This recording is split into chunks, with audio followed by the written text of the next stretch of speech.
Okay, Ed. Thank you, Kathy. Welcome, everyone. My name is Ed Merrick. I am the district governor-elect for a few short days yet in this district, 5960, and want to welcome you all to the 13th edition of our Friday features. We'll have our presenters present and then have a little time for questions and answers. So please put your questions into the chat box and we'll make sure they get answered a little bit later. 10,000 people turn 65 every day in America.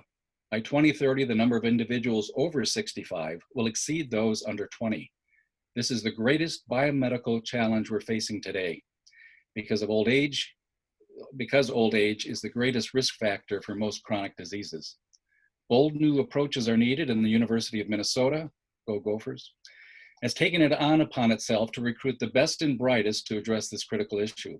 Dr. Laura Niedenhofer and Dr. Paul Robbins were both recruited by the University of Minnesota to lead at the new Institute on the Biology of Aging and Metabolism, one of the 4 medical discovery teams at the U. Their work, along with that of many other researchers, exemplify the necessity for investment in further research efforts at the University of Minnesota. I will turn this over now to Dr. Niederhofer. Well, thank you very much. We are pleased to be here. Let me go ahead and share my screen.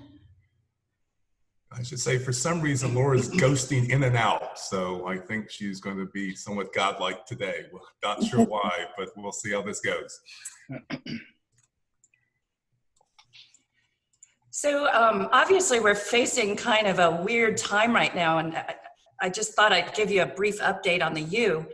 So the way we're running business there is the university was shut down for health reasons, obviously, to keep the students safe and to set up a really good infrastructure for the clinicians. And that benefits both the doctors and the patients. So we've actually been working remotely from Florida since March.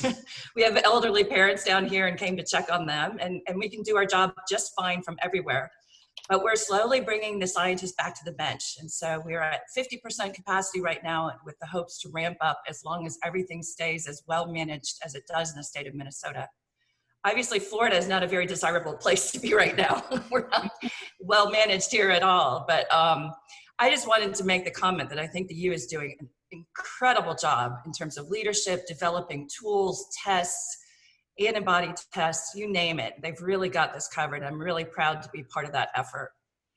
But we're really focused on aging, and we'll bring that back around to what COVID is doing to the elderly right now. And as we all know, as you get older, you definitely get wiser, but our job is to try and make you healthier as well. And as Ed mentioned, this is part of a medical discovery team focused on the biology of aging. And basically, these medical discovery teams were a grand investment by the state legislators into areas of health that they thought would transform the greatest in the next 10 years. So we're going to have a new approach to think about aging and healthy aging. And so that's where we come in. So we have this new institute we call IBAM, for Institute on Biology, Aging, and Metabolism. And our mission as co-directors are to work towards improving the health and thereby the quality of life for the elderly in the state of Minnesota and beyond. And we hope to accomplish this through discovery of fundamental mechanisms that drive aging. So what is it that changes as we get older? And we know that this is the #1 risk factor for the vast majority of chronic diseases. So we're going to try and develop therapeutics to target that in a very novel approach. So we're going to do drug development at the U to target these aging processes. We're going to have to build new tools so we can think about how to translate this and run clinical trials. Because obviously we're not after extending lifespan, nor could we do those studies. It would take 100 years. So we really have to build new tools to think about how to test these drugs safely. And also we really need to educate the next generation of scientists and even the public and investors, because this is kind of a new way of thinking. So I would really encourage you to think about what you hear today. If you like something, then please reach out to either Chad or myself. are Paul, and we can help answer questions. And we'd love your help spreading the word, because this is just paradigm changing and we need as many people as possible to understand it and get behind it. So as Ed mentioned, this is what we're facing. So today, if you look at a global map and you look at the fraction of people over 65, the blue countries are where it's 20%. So this is today, but this is 2050. So it's a radical change in our global demographics. And it's really changing the fraction of elderly to young people. And it's a problem. And the reason is that as you get older, so this is a graph showing age as you go out to the right, and the incidence of these various diseases that we're all familiar with that are associated with old age. And the problem is right here in that curve at 65 to 74, there's this huge inflection point. And so why is it that the risk of all these diseases goes up in both men and in women right at this point? And that's an incredibly interesting biology of aging and what we like to study. The problem with this is that if you look at individuals over 65, the vast majority are going to have at least one of these diseases. But what spooks us is about 3/4 are going to have two or more. So it causes you to really think about how you're going to treat this group of individuals that's growing so rapidly. And so the old solution is illustrated in the next slide. So if I asked you, what are the greatest risk factors for heart disease? I bet you can name them. It's high blood pressure, history of smoking, high cholesterol, diabetes. But let's put this on a scale of what is your risk of having heart disease if you're just older? And it looks like this. So it's 1,000-fold greater risk just by being old than if you have blood pressure or if you have high blood pressure or high cholesterol. It's pretty incredible to think about that. This is the big problem right here, not these things over here. So we've got billion-dollar drug industries developing drugs for these, and they're really not impacting the greatest risk factor. So could we build a pill to target this instead? And that's the grand challenge. So what this looks like, if we go back to this graph, is could we treat aging? And I'll give you a little preview. We've treated it at this age group and we've treated it out here, and it works anywhere you start along this curve, which is great news. So what we think this will do, if we find a pill to treat aging and not a pill for each one of these diseases, is you can prevent, delay, or ameliorate multiple diseases with one intervention. So what this helps with is avoiding polypharmacy. So it means that you're not going to have a pill for each of these and a higher risk of those drugs interacting and causing side effects.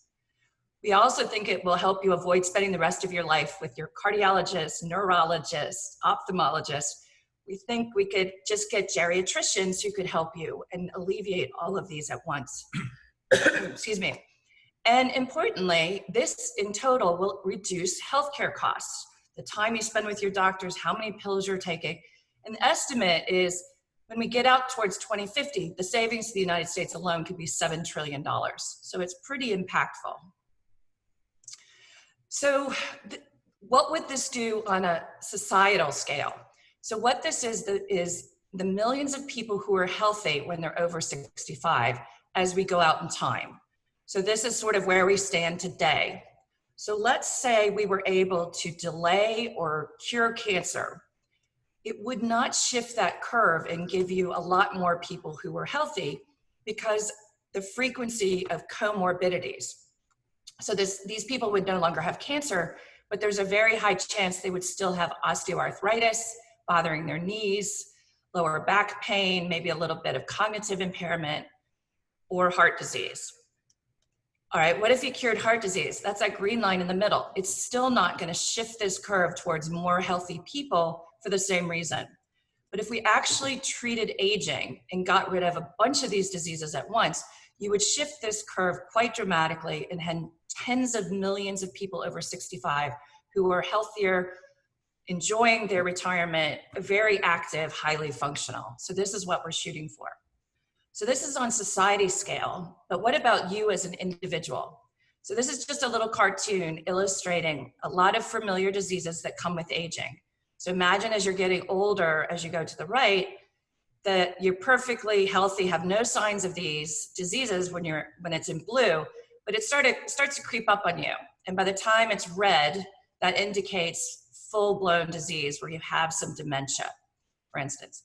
So in this illustration, the shortest bar is cardiovascular disease. So this individual would die of heart disease. But if we cured heart disease, what that would do is allow this person to get older. So they'd slide to the right.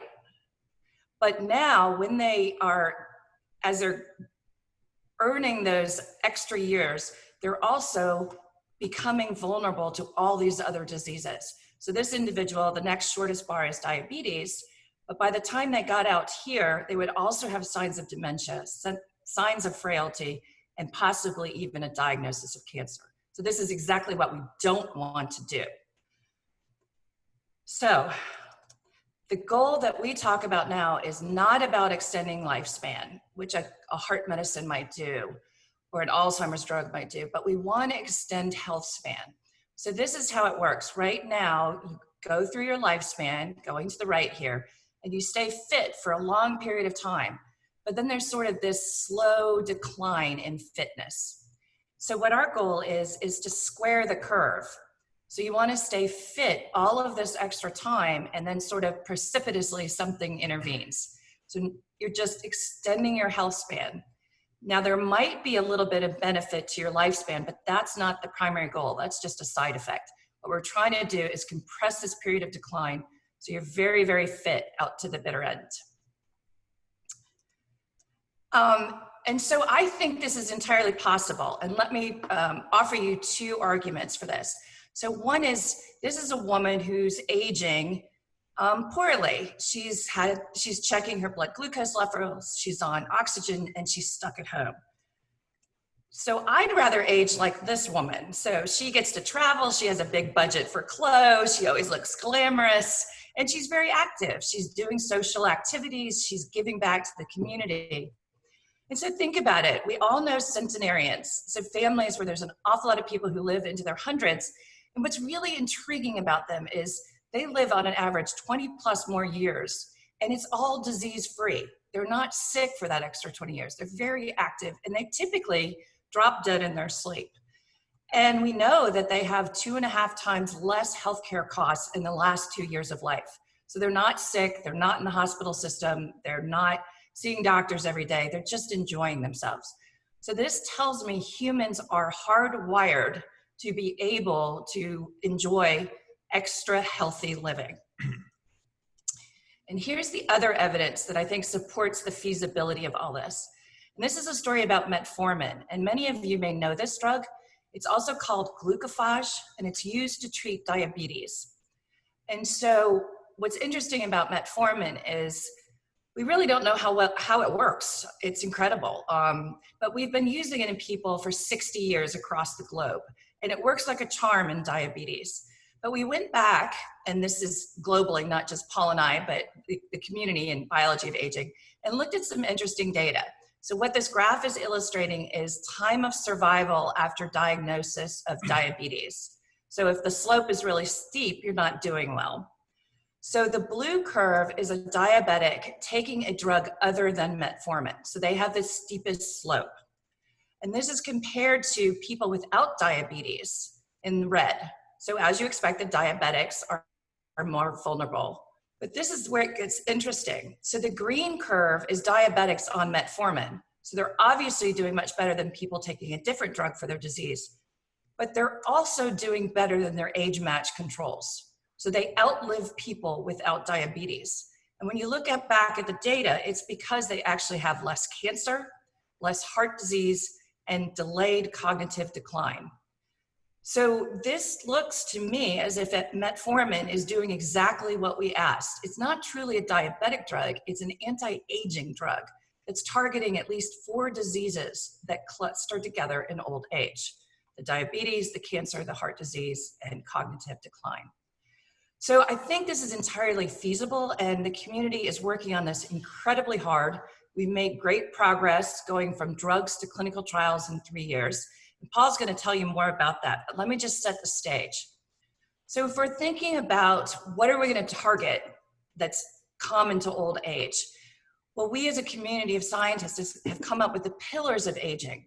So these are things that go wrong as we get older, and you'll recognize many of these. Your metabolism changes, stem cell function is not as good, which means you don't heal wounds and tissue damage as well. There's a lot of inflammation, and adaptation to stress, say when you fall, is lost. Well, we're focused on cellular senescence, and Paul's going to tell you a lot more about this. And the reason we're focused on it is we actually know that all of these pillars are linked. So we can enter this wheel of aging at any one point. And we think senescence is the most important point because we have really good evidence right now that this is the chicken and the egg is aging. So it's a direct causal relationship. If you have more senescent cells, you're going to age faster. So this is a great place to think about drug development. So Paul, I'll let you take it away. Great, thanks, Laura. Yeah, so again, just to reiterate, we don't think cellular senescence is the only target for aging. There are probably numerous targets, but we focused on it because it is an important target and it's something that we have demonstrated in animal models works to extend lifespan. So let me just describe cellular senescence. So what happens to cells if they're damaged, and this could be if they're irradiated or exposed to smoking or exposed to UV, they shut themselves down. And what they do, so these are cells in culture, and in these cells, they've been irradiated to cause a lot of DNA damage. And what happens to these cells is they change their morphology and they change their metabolism. So these are cells become senescent because they become damaged just like they would in your liver, kidney, or brain with aging. And these senescent cells, what they do is they release inflammatory proteins. And the reason they do this is they want to stimulate the immune system to come in and get rid of these bad cells. So these are cells that can become cancerous, but they can also lead to a variety of adverse events. So our body wants to get rid of them. So the immune system, when we're young and healthy, comes in and clears these cells. The problem is, as we age, our immune system doesn't work as well, so it doesn't clear these damaged cells.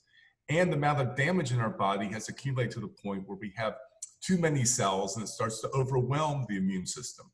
And so we think these damaged cells that secrete inflammatory proteins that accumulate with age can help drive the aging process itself. So to visualize this in a different way, the way we like to describe this, it's like the bad apple in a bushel. So as that bad apple spoils, which is like a senescent cell, it releases factors that drive the other apples in the bushel to spoil. And this is something we've seen with a variety of different fruits and vegetables.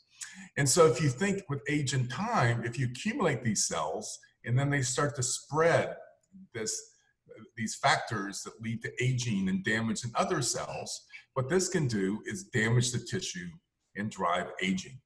And so one of our goals at the University of Minnesota is to identify drugs that will actually kill those senescent cells and eliminate them so they don't damage the surrounding tissue. So an interesting concept, but at this point, a lot of proof of principle demonstrating the feasibility. So how do we do this? So I'll give you a couple of examples. One, Laura and myself and a number of other labs have just studied senescent cells. What is a senescent cell? What does it look like? And what does it do?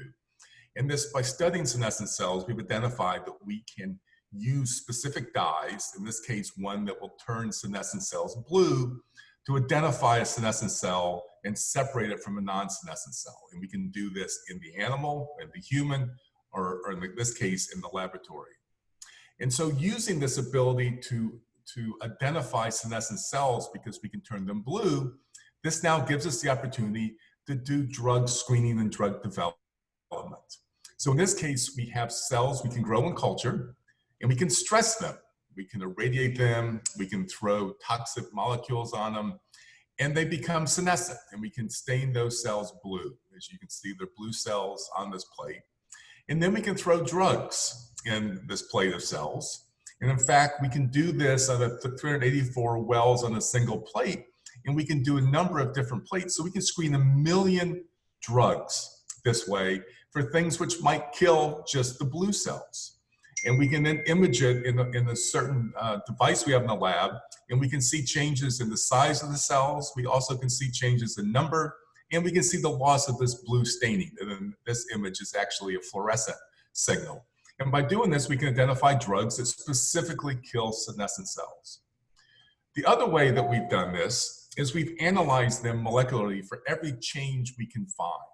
And this just shows different genes that are expressed in non-senescent cells versus senescent cells. And we can see that they're dramatically different. And by doing artificial intelligence analysis, so a lot of computer analysis, we can identify what are called nodes that are upregulated or increased in these cells. And this has been used over the number of years to identify targets for cancer therapy, because these nodes are upregulated and are thought to be things which protect the tumor cell from dying. And we now think we can identify these nodes which are involved in protecting senescent cells from dying.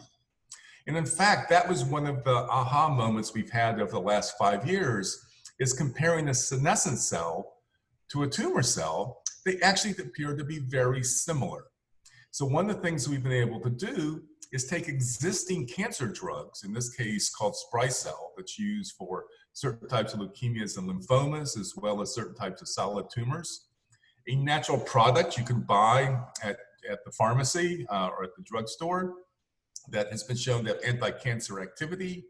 And then a new drug that's not yet clinically approved, but it's been in clinical trials for certain types of cancers, called navitoclax. And we've shown that if you add these drugs to a culture of senescent cells, it will specifically kill those senescent cells and not the non-senescent cells. So unlike cancer, where you have to treat the patient every day, the interesting thing about developing drugs that are called senolytics that kill these senescent cells is we don't have to give them every day. So the thought here is we could give them intermittently, so once a month, once every 6 months. And what they would do is clear these senescent cells, here shown in yellow.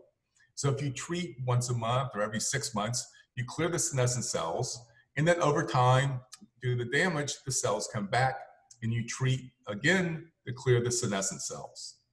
And so using this approach, we've been working in a number of different preclinical animal models. And these are animal models of a variety of diseases of aging, including Alzheimer's, pulmonary fibrosis, osteoarthritis, kidney disease. And clearing these senescent cells has improved every one of these diseases, as well as extended health span in animal models. And there are currently 10 clinical trials ongoing at the Mayo Clinic and soon at the University of Minnesota, using these repurposed drugs to treat these diseases. So this isn't just something that's in the laboratory, it's something which is now used clinically. And so just before Laura closes, I'd just like to say, one thing that's not on this list is actually viral infection. So one of the things that's been observed is that with the COVID-19 pandemic, people over 65 are dying at a higher frequency. And we now have data that suggests that if you clear these senescent cells, at least from animal models, that it reduces mortality in aged animals exposed to viral infection. So we're starting a clinical trial to clear senescent cells to see if it reduces mortality following COVID-19 infection.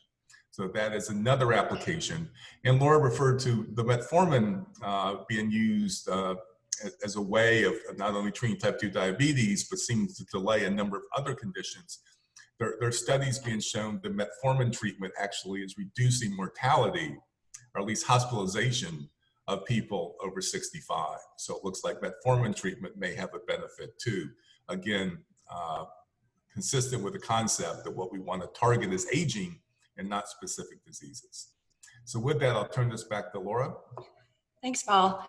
So just 2 comments to follow up. The way to think about it is in the COVID pandemic, if you have a lot of senescent cells, and this could be in obese individuals, people with lots of chronic diseases, frail, elderly, and your system's kind of revved up. You've got a kind of baseline state that's a little bit inflamed.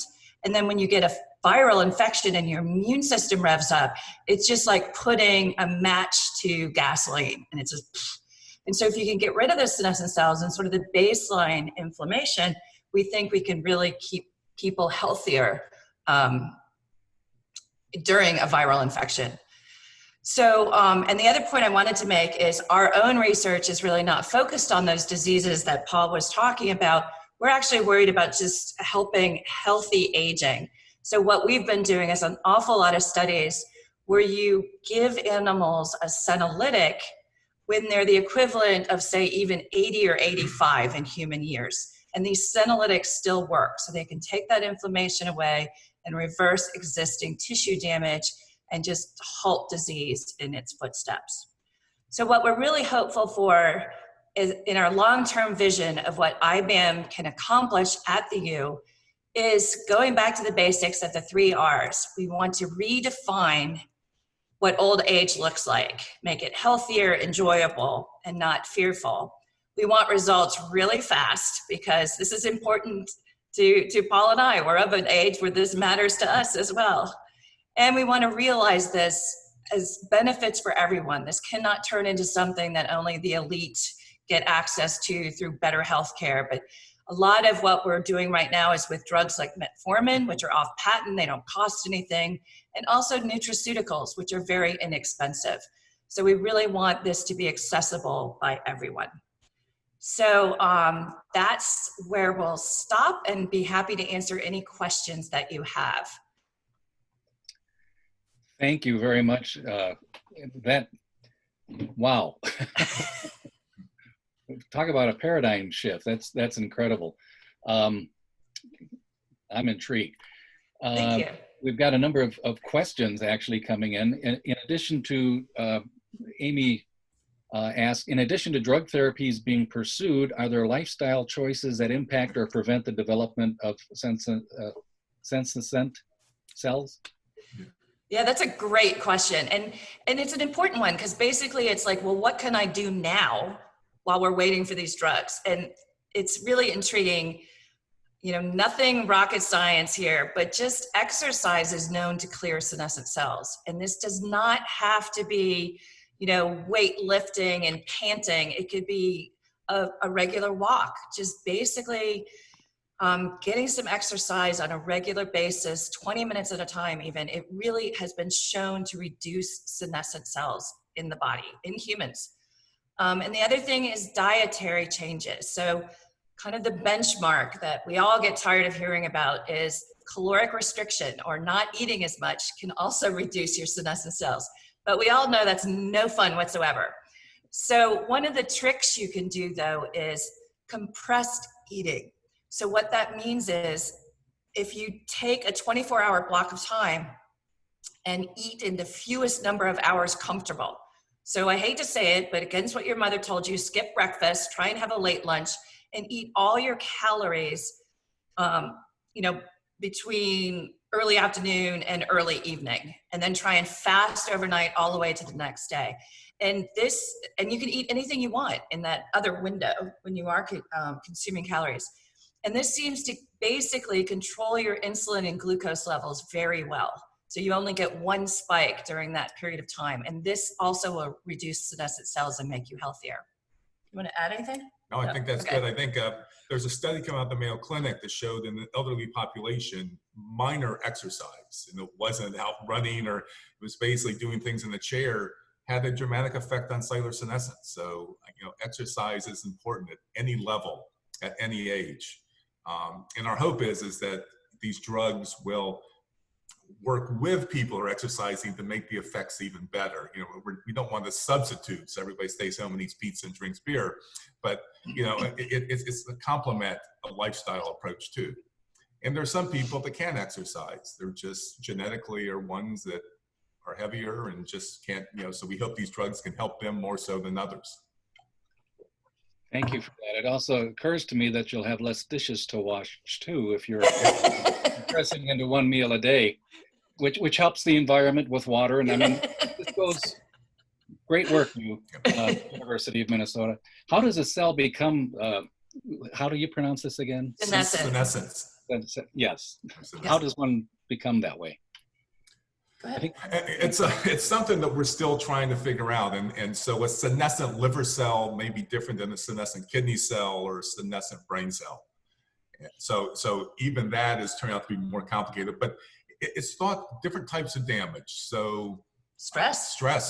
It can be a variety of types of stress. So oxidative stress, inflammatory stress, damage to DNA, damage to proteins, mitochondria effects. So a variety of ways. And what we're trying to figure out if you induce senescence by one mechanism, this is the same as another. But this is something that's evolved in vertebrates to act as an anti-cancer mechanism. Because if cells become damaged, one of the things that can happen is they become cancerous. So the body's evolved to tell that damaged cell, stop growing. And so actually senescent cells is kind of the first step to cancer, because if a senescent cell hangs around too long, it can acquire additional mutations and eventually become a tumor.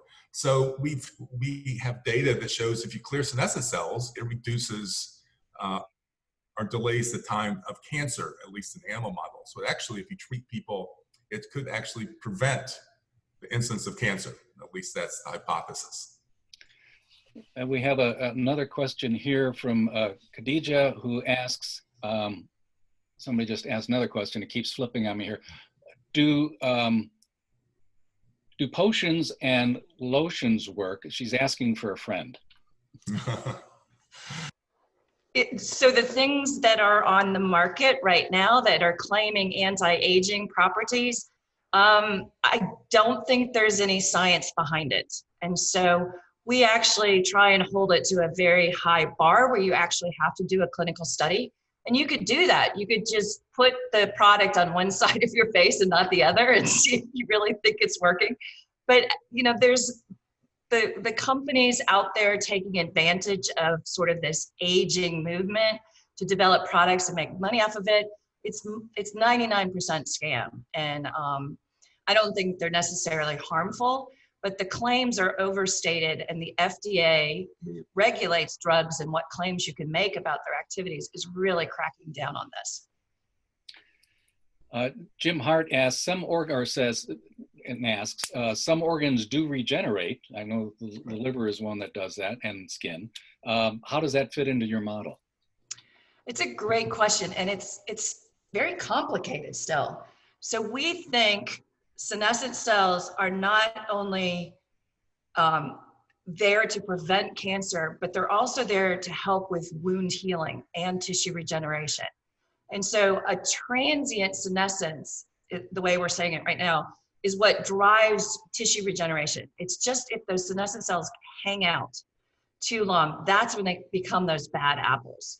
So it's a very healthy mechanism that's preventing cancer. It's also helping with wound healing. But what we've got to be cognizant of is as you get older, you may not be clearing them after you need them. And that's when they start driving inflammation and disease. But it's very complex biology. And I'll tell you that it's so complicated that all of NIH, so every one of the institutes, whether it's about eye or heart or child development, they're all going to start studying senescence because we need everybody thinking about this to figure it out. So senescent cells, the bad factors they release, those bad factors cause stem cells to become dysfunctional. So as the senescent cell burden increases, the stem cells in your body that help repair tissue, regenerate tissue, their function's lost. And it's shown by not us and others, if you clear senescent cells from a mouse, their stem cell function comes back. So the thought is that this would help the ability to repair damaged muscle, regenerate liver to some extent, kidney. So it all goes hand in hand. Senescent cells affect stem cells, but healthy cells probably suppress senescent cells. So it all goes hand in hand. How would you compare this with those isolated communities? I know there's some in Greece, and there's some in Azerbaijan, and there's some in the Pacific Islands, where the whole island or the whole community shows extended age characteristics, whereas surrounding communities, if you will, die at the normal rate. Right. Go ahead. Yeah, these blue zones, so I mean, they're interesting. Clearly there's a genetic component, but not everybody in these communities is related to each other. So there has to be other environmental factors, diet components. And so it's very interesting, you know, but clearly if you set out to eat right, exercise right, and push people around you to do that, there is a benefit to all. But I think there's clearly a genetic component for Sardinia, some of these other areas in Japan, and we've been able to identify variants in certain genes that are linked to this longevity. So there's clearly a genetic component too. And following up on the diet and compressing your eating, we've got a couple of comments here, questions. David Ritter says, I've been intermittent fasting for a couple of months, feeling great, and can attest to the single glucose spike each day. I've been doing all calories between about 2 to 6 p.m., been thinking about switching to 7 to 11 a.m., and anecdotally, I think that rhythm may be more conducive to body building muscle and higher quality sleep. Any feedback on that? Yeah, I think that's great. Good for you. It would be lovely to be able to measure senescent cells and see if that's having an impact. You're like the perfect candidate here. I actually think it does make sense to switch to early in the morning. It's dependent on your own rhythm, but I think just with the circadian rhythm and the hormones that are released earlier in the morning, I think having fuel on board when you have those hormones does make some sense and could help with bodybuilding. So I'm glad you brought that to my attention because it does make a lot of sense. And Nina Potter, to follow up, is there a direct correlation of the smaller, of a smaller feeding window being more effective? That is, eating within a 4-hour period more effective than within a 6 or an 8-hour period? It's a great question. I don't think we know those details yet. Don't. And then we're always asked, we do compressed eating, what about compressed drinking? You know, when you drink your wine, can you have it, you know, outside of 4 hours or 6 hours? And these are all questions we don't know yet, but studies are being done. Yeah, it's hard to get that granular for sure. But I think the most important thing is don't beat yourself up over it. The stress around trying to maintain a perfect schedule is not necessary either and can drive senescence. So whatever you're doing is better than nothing. And somebody mentioned sleep, and sleep is important too. It's been shown in animals that disrupting sleep cycles leads to unhealthy aging. So sleep is important, just that we don't all need 8 hours, but you know, you need to get the sleep that your body needs. And this concept of fasting, there are cultures that do that as well. I know I had a neighbor from Ethiopia, and they were of a Christian faith, but a very old one, but they fast on a regular basis, just built in. And of course, Muslims with Ramadan have that year-long, month-long fasting, which, you know, can certainly help, I would imagine. Let's see here. While you're looking, is a C-reactive protein test, which measures arterial inflammation, a good indicator? That's a great question. So we've been working really hard to find biomarkers, and that one, because it's a standard clinical test, will be included in a new trial testing metformin specifically to see if it extends healthy aging.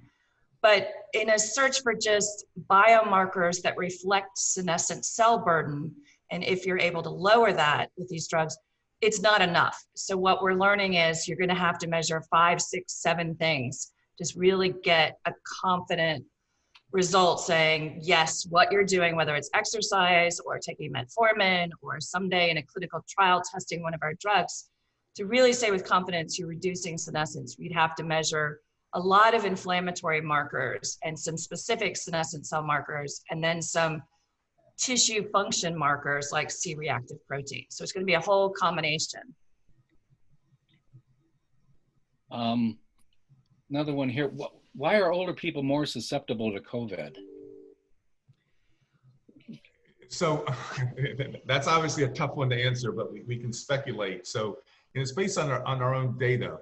So, and it's because when you have a hammer, everything looks like a nail. And right now our hammer is senescent cells. But if you infect senescent human cells, the amount of inflammation that is released from those infected cells is much higher than the non-senescent cells. So we again think senescent cells are driving inflammation. It also appears that this inflammation from a senescent cell increases the receptor for the virus, SARS-CoV-2.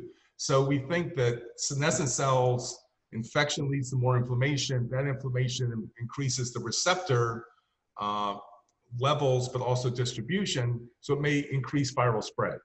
So they all go hand in hand. And so, you know, there are probably many different parameters, but we think reducing senescence will reduce inflammation and will reduce this increase in the receptor and reduce infection. And that's what we're trying to show clinically. But there are probably 10 other or 100 other answers that are correct too, but that's what we're focused on. So based on what you know, do you take anything yourself at this time? Okay, it's a great question. So I will say that almost everybody who's been involved in the studies on metformin are such believers that those physicians are taking metformin and they're giving it to their family members.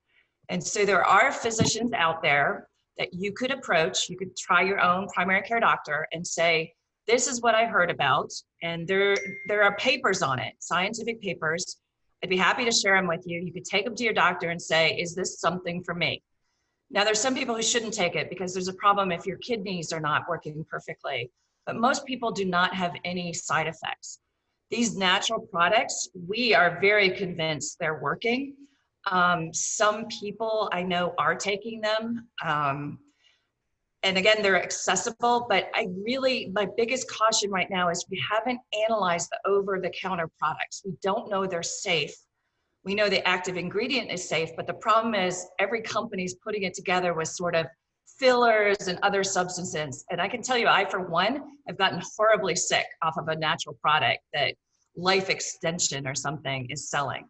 So I would just say, you know, a lot of caution. We're not taking anything right now ourselves, but we're very eager to see what some of these natural products are going to do. And I would think that the clinical trials will tell us maybe even by the end of the year, because everything's accelerated now with COVID. What dose of metformin are you using? It's a high one. So the ideal dose would be the sustained release pills. And you take 750 milligrams in the morning and at night. And if anybody has, the main side effect is GI symptoms. So if it troubles you, take 2 pills at night. Thank you. Yeah. Thank you. And I know you've got another call to get onto. We very much appreciate you taking the time with us today. But one final question, and I think something would be helpful for you. What do we need to be doing now to support the process? Oh, thanks. That's great.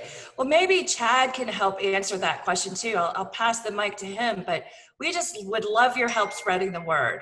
So, and Chad can tell you how to do it. Can you jump on, Chad? Yep. I have 2 things. The first one is you're all from different parts of the state, so please reach out to your state legislature about this work. Most of the University of Minnesota funding comes from the state, and the work's not cheap, so you need grand investment in this. And the second one is I put a link in the chat. We're trying to do some community outreach and some community awareness. If you are interested, you know someone who would be interested in hosting a presentation like this, please put your name in the chat and I'll be in contact with you and tell your friends about this awesome work at the U.